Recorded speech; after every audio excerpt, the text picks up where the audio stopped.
Week marks the one-year anniversary of devastating floods that caused damage to several area communities that are still dealing with the aftermath today. News 8's Alec Giannakopoulos joins us now with a look back at how the storm was able to come together as we kick off our special series this week, Community Rising 1 year later.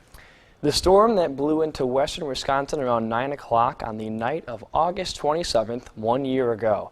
After only a few hours, more than 700 homes were damaged in what was later classified as a state of emergency for 4 counties.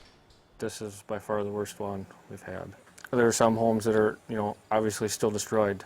You see the one in Coon Valley that's sitting there with the garage wall missing. Vernon County is one of several counties that have spent a year picking up the pieces of a storm that only needed a few hours to leave its mark. We're talking rainfall rates where some places saw anywhere from 8 to 12 inches of rain.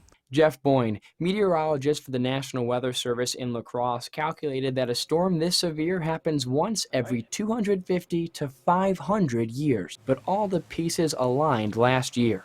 High moisture content in the air, a stalled out front over the area, and weak steering winds contributed to the record-breaking floods. It's very rare to see that amount of rain in that short of a period of time. Those 3 elements made the storm powerful and slow-moving. So if this front would have just continued to move this way, there would have been no problem.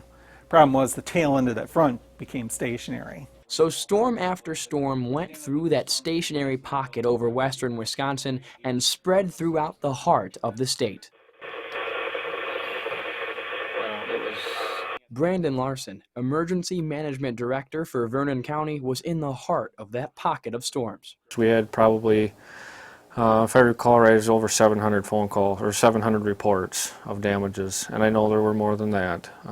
Some people just didn't call. He has seen severe storms happening more frequently, and those in the area are expecting them. They're getting used to it, I guess. It's hard to say that, but it comes up and they just deal with it and it goes back down. And as the area continues to rebuild, Larson is looking to use the storm as a way to prepare for the future. There's a few things that we've already improved on to make things better in the future. I hate to say when, but when it happens. A non-weather-based factor that aided the devastation of last year's flood was the location. By the time the storm hit areas like Coon Valley, it already had seen a lot of water, and being surrounded by high elevation meant the water had nowhere to go.